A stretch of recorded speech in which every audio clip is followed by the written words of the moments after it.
Pemirsa, penyebaran konten perjudian di dunia maya atau dunia digital secara daring kian marak terjadi di Indonesia. Kementerian Komunikasi dan Informatika sejak tahun 2018 hingga Juli 2023 melaporkan sebanyak 846.047 situs judi daring telah diblokir.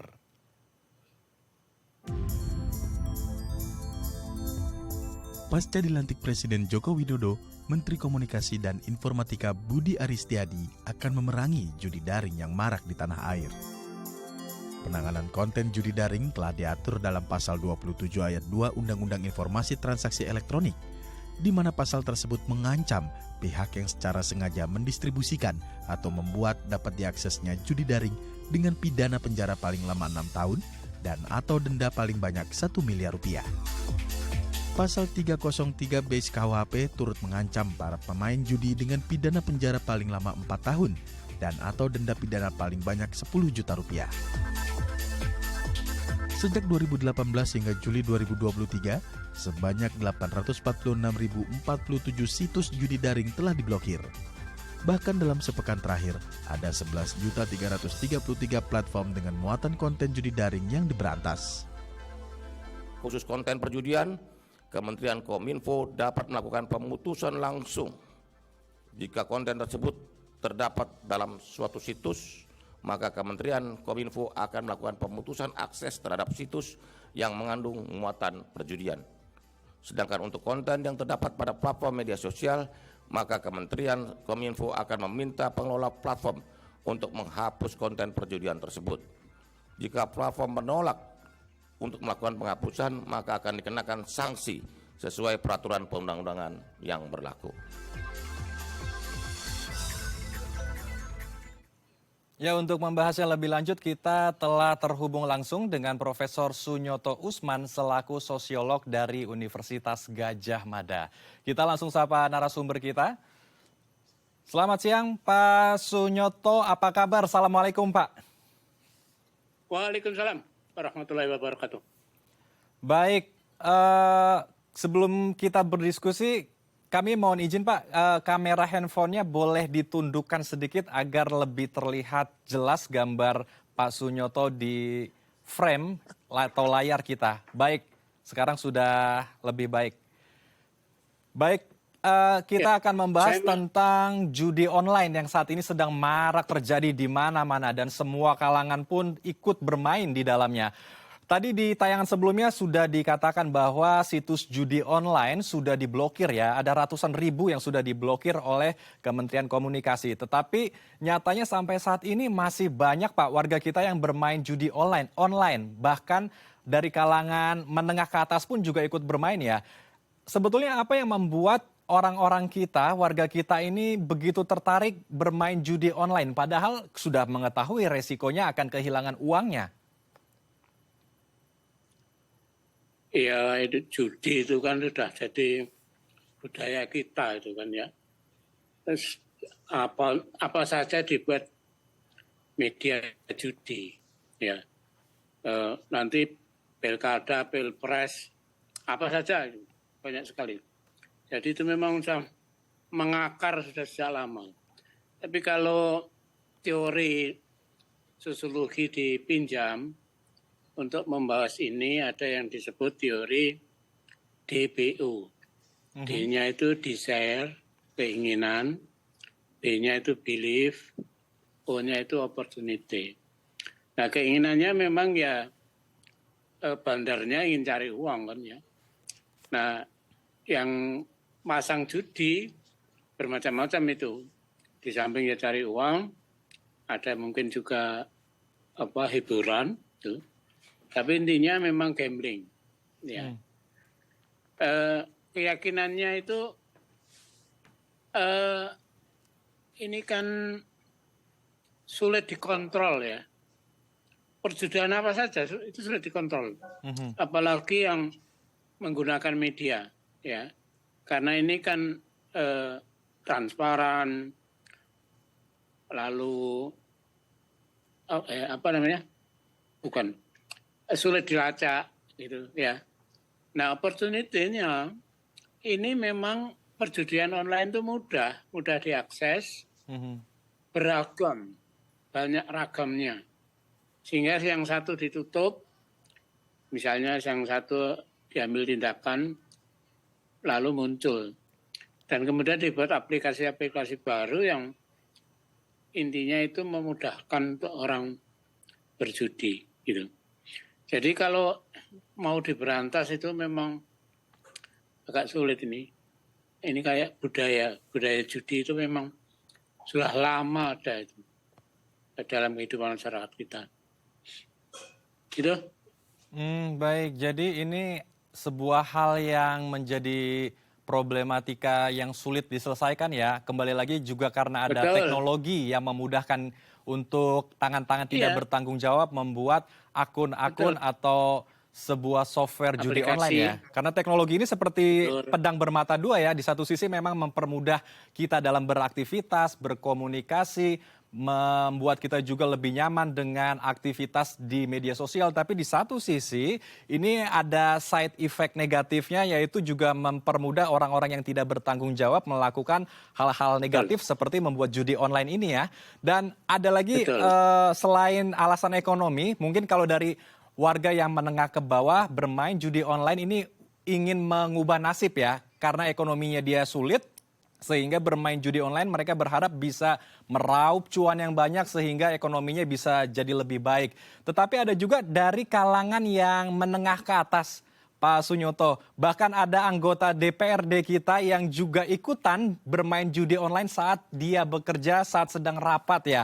Ini apa yang menyebabkan judi ini banyak merenggut aktivitas warga kita ya, bahkan dari kalangan menengah ke atas pun sampai ikutan bermain di dalamnya. Apakah bukan alasan ekonomi, tetapi seperti yang Pak Sunyoto katakan tadi, sekedar untuk hiburan sajalah?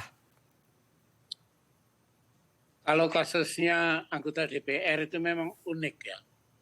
Itu refleksi bahwa dia itu tidak mampu jadi legislator gitu.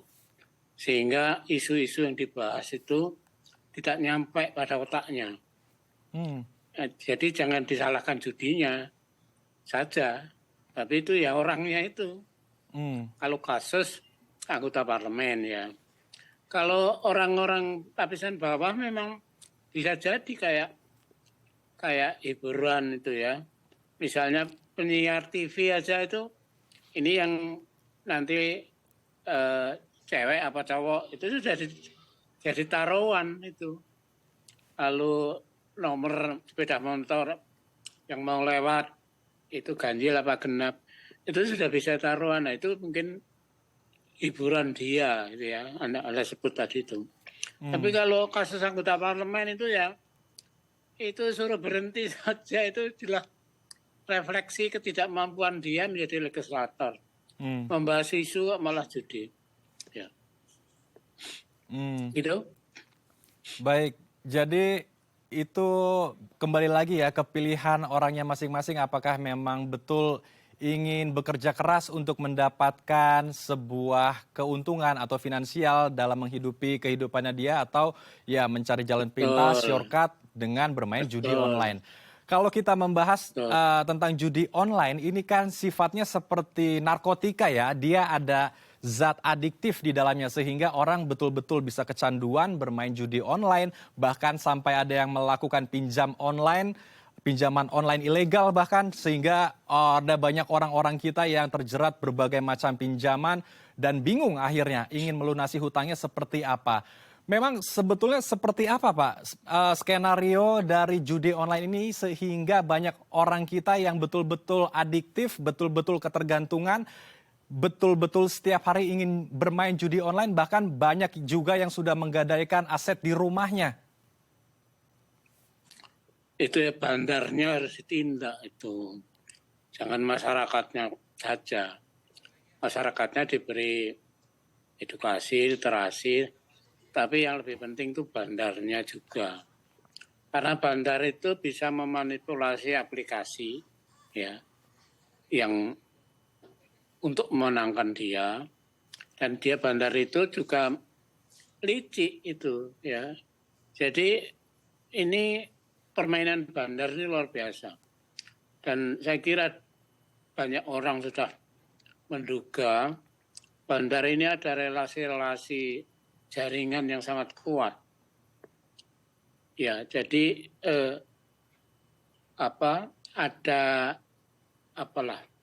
ada bisnis sebetulnya ya, bisnis melalui judi itu. Jadi kalau masyarakatnya saja bandarnya tetap berjalan ya tetap sulit itu. Saya setuju yang Anda sampaikan tadi, masyarakat perlu disadarkan mungkin ya supaya tidak terlibat dalam perjudian. Tapi bandarnya itu juga harus ditindak tegas itu. Harus dia kan menyediakan ruang tadi itu dan menggunakan media IT teknologi untuk membisniskan kegiatannya gitu ya. Jadi ada beberapa aspek yang harus diperhatikan. Tadi masyarakatnya oke, itu diberi edukasi, bandarnya itu juga harus ditindak tegas, dan juga penegak hukumnya gitu. Kalau bandar itu biasanya memang dengan berbagai cara untuk lepas dari jeratan hukum. Jadi penegak hukumnya juga harus menjadi perhatian kita. Baik, jadi ada beberapa sisi yang harus dilakukan. Pertama adalah edukasi kepada warga, kemudian bandarnya juga harus ditangkap, kemudian aplikasinya dihentikan, dan dari pemerintah harus memiliki regulasi atau aturan yang jelas agar ini tidak terus saja terjadi. Pertanyaannya Pak Sunyoto, bagaimana edukasi yang tepat, edukasi yang proper agar masyarakat kita juga bisa menangkap bahwa judi online ini juga adalah hal yang sangat buruk dan ada berbagai macam dampak negatif untuk dirinya, bisa mengakibatkan adiktif juga. Tetapi masyarakat kita kan sebetulnya juga sudah paham bahwa dari kecil ini sudah diberikan juga informasi judi adalah hal yang tidak baik. Tetapi kenapa tetap masih saja mau berkecimpung di dunia judi online, Pak Sunyoto? Tapi ditanpa kita akan bahas usai jeda ya Pak. Pemirsa jangan kemana-mana, kami akan kembali usai jeda. Tetap di Halo Indonesia.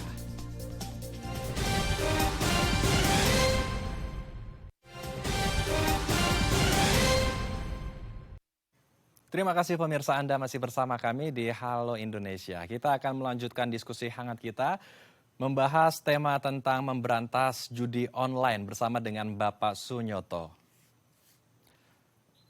Pak Sunyoto, sebelum ke pertanyaan saya di segmen sebelumnya, agar masyarakat dan pemirsa di rumah lebih aware lagi, lebih melek lagi tentang jerat dari judi online atau judi daring ini, ada berbagai macam dampak buruk sebenarnya. Selain adiktif ya, selain kita bakal ketagihan seperti kita terjerat oleh narkotika, apa saja sebetulnya dampak-dampak buruk ketika kita sudah terjerat, sudah adiktif dengan judi daring ini? Mulai dari dampak buruk mental, kemudian psikologi, sampai sosialnya. Pak Sunyoto. Begini, kalau dari perspektif sosiologi, di dalam masyarakat itu banyak lembaga, ya, banyak institusi, banyak lembaga sosial. Ada lembaga agama, ada adat, ada mungkin perkumpulan-perkumpulan, termasuk mungkin komunitas-komunitas tertentu, ya, komunitas olahraga, penggemar.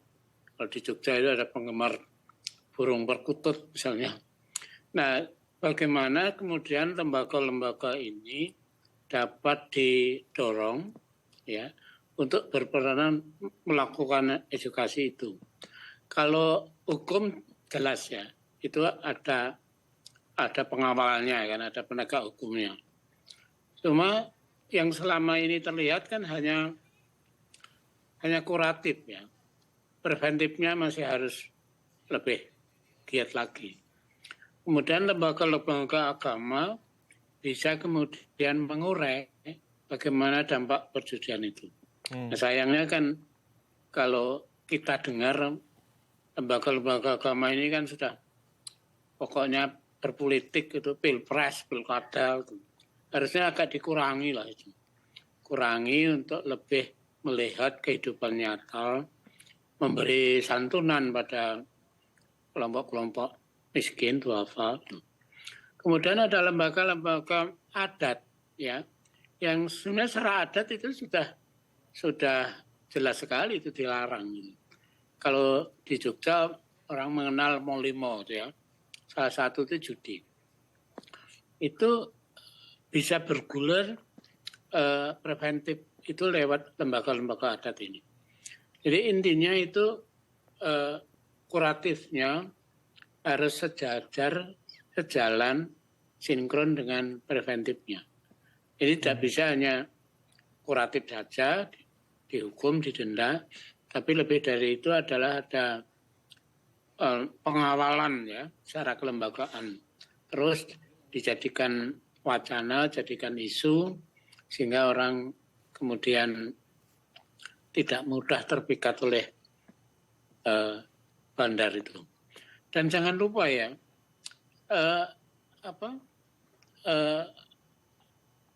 perjudian itu juga jadi saluran korupsi sebetulnya. Jadi kalau ini maaf saya cerita pribadi, saya dulu pernah diceritani orang Australia itu kong kali kong antara pejabat dengan pelaku usaha korupsi itu lewat kasino. Jadi kasino itu nanti pejabat yang akan disogok itu, pencucian uang itu, korupsi itu, nanti akan jadi pemenang. Penyogoknya tiba-tiba pejabat ini kok kaya, dari mana uangnya? Dari judi.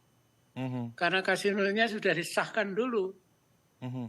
Nanti kalau Anda memasalahkan saya saya tuntut Anda, saya menang judi gitu. Padahal itu sebetulnya kong kali kong proyek atau kegiatan yang kemudian suap sebetulnya.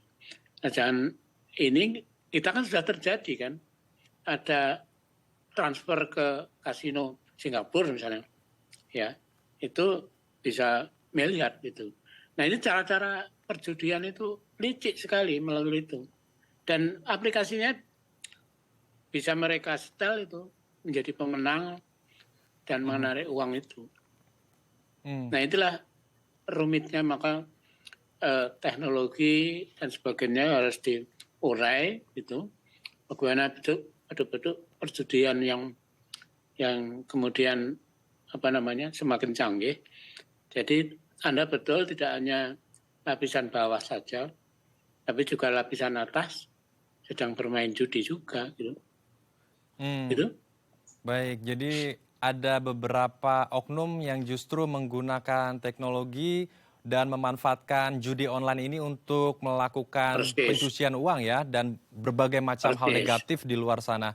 Baik, terakhir Pak Sunyoto, apa Pak edukasi yang tepat bagi masyarakat kita dari berbagai macam lapisan, mulai dari menengah, kemudian bawah dan atas, agar kita semua betul-betul sadar, kita semua betul-betul melek bahwa judi online ini adalah sesuatu hal yang buruk dan ada banyak sekali dampak buruk juga ketika kita sudah terjerat di dalamnya?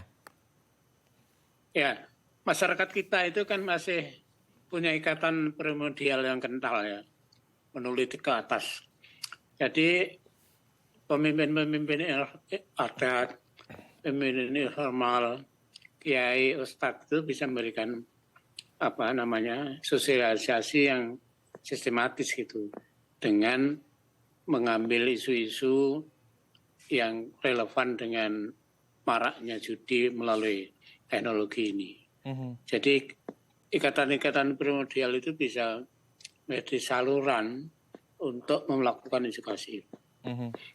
Baik, jadi pemuka agama tidak hanya dari pemerintah ya, pemuka agama juga turut harus mengedukasi warga kita agar bisa tepat sasaran juga ke seluruh lapisan masyarakat dan bisa betul-betul menghindari jerat judi online. Terima kasih Pak Sunyoto telah berbagi waktu dan informasi bersama kami di Halo Indonesia. Salam sehat. Assalamualaikum Pak.